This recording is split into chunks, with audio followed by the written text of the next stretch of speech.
नमस्कार. ज्याने ताठ मानेत जगायला शिकवले महाराष्ट्राचे आराध्य दैवत श्री छत्रपती शिवाजी महाराज, परमपूज्य भारतरत्न डॉक्टर बाबासाहेब आंबेडकर यांना विनम्र अभिवादन.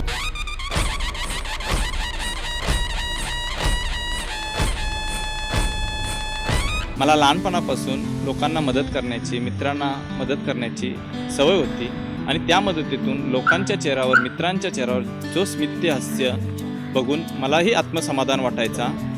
त्यामुळे मी समाजकारणाकडे वळलो. कुठल्याही वेळेचा किंवा वेगळा याचा विचार न करता त्यांनी माझ्या मदतीसाठी धावून आले. विकास घरातांना भेटलो तर त्यांनी आमचे सगळे प्रॉब्लेम सॉल्व्ह करून दिले. समाजकारण करता करता माझ्या लक्षात आलं की बऱ्याच लोकांच्या समस्या आहेत, त्यासाठी आपल्याकडे कोणता तरी अधिकार हवा आहे. प्रशांत ठाकूर साहेब, रामशेठ ठाकूर साहेब यांच्या मार्गदर्शनाखाली आपल्याला योग्य तो मार्ग आणि योग्य ते अधिकार भेटतील आणि कोणत्याही परिस्थितीला आपण योग्य पद्धतीने समोरच्याच्या समस्या सोडवू शकतो असं लक्षात आलं. म्हणून मी राजकारणात पडलो. महानगरपालिकेच्या रणांगणात विकास घरात या तलवारीला आपल्या विश्वासाची ढाल द्या.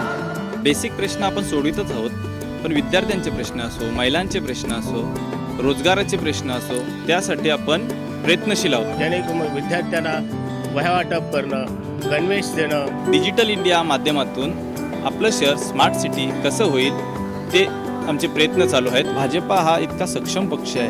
आज देशात नव्हे तर जगातली लोक भाजपाला देशाचा विकास करण्यासाठी मजबूत पक्ष मानत आहेत आणि श्री नरेंद्र मोदी यांच्या माध्यमातून देश इतका सक्षम होत चाललेला आहे.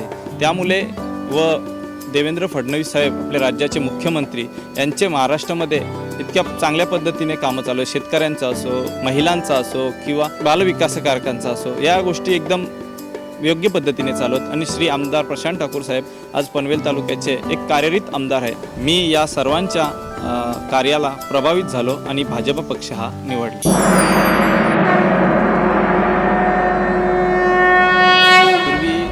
ग्रामपंचायत ही दुसऱ्या पक्षाची असल्याकारणाने इथे आम्हाला काम करण्यासाठी भरपूर अडीअडचणी यायच्या, पण प्रशांतदादांच्या मार्गदर्शनाने आम्ही भरपूर प्रयत्न केले.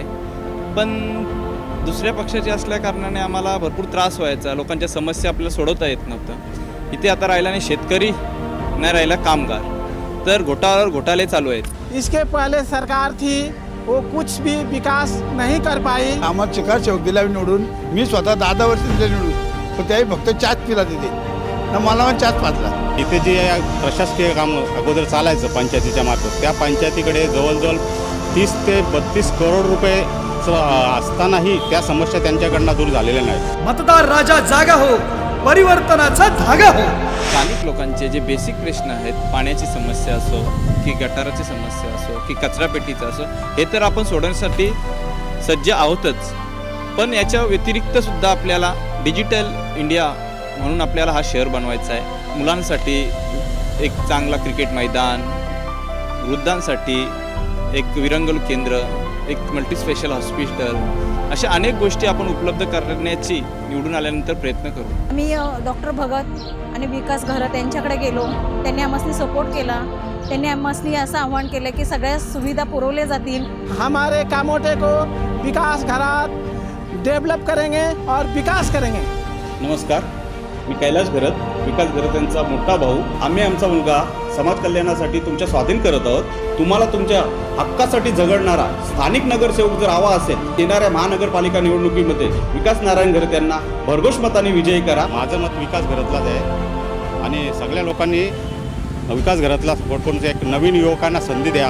भाजपाला जर तुम्ही प्रचंड बहुमताने निवडून दिलात आणि भाजपची सत्ता या महानगरपालिकेवर जर आली तर या विभागाचा, संपूर्ण पनवेल महानगरपालिकेमध्ये संपूर्ण परिसराचा विकास नक्कीच घडून आणेल याची मी तुम्हाला ग्वाही देतो. मी सर्व मतदार बंधू भगिनींना जाहीर आवाहन करतो, जर तुम्हाला बदल हवा असेल, विकास हवा असेल, तर भारतीय जनता पार्टीच्या प्रभाग क्रमांक 13च्या पॅनललाच बहुमतांनी विजय करा.